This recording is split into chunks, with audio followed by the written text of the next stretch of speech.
நண்பர்களே, ரீசெண்டாக கோடம்பாக்கம் ரயில் நிலையத்தில் ஒரு கல்லூரி மாணவர் ரயிலில் அடிபட்டு இறந்துட்டார்.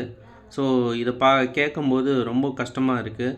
ஸோ இந்த மாதிரி விஷயங்கள் ஏன் தான் நடக்குதுன்னு தெரில. எதனாலன்னு பார்த்தீங்கன்னா, இயர்பட்ஸை தொலைச்சிட்டு தண்டவாளத்தில் அந்த கல்லூரி மாணவர் இயர்பட்ஸை தேடிட்டு இருந்திருக்காரு. ஸோ அந்த சமயத்தில் ட்ரெயினை மோதி இறந்துட்டுருக்காரு. உயிர் திருப்பி வராது. ஸோ இயர்பட்ஸ் நம்ம காசு கொடுத்து வேறு கூட வாங்கிக்கலாம்.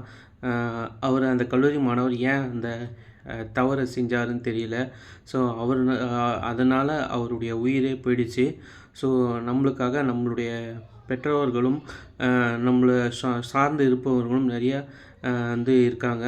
ஸோ அவங்கள நினச்சாவது நம்ம ரொம்ப கேர்ஃபுல்லாக இருக்கும். ரயில் தண்டவாளங்களை நம்ம போகவே கூடாது. ஸோ அவேர்னஸாக இருங்க நண்பர்களே. புதுசாக என்னுடைய சேனலை பண்ணால் லைக் பண்ணுங்கள், ஷேர் பண்ணுங்கள், கமெண்ட் பண்ணுங்கள்.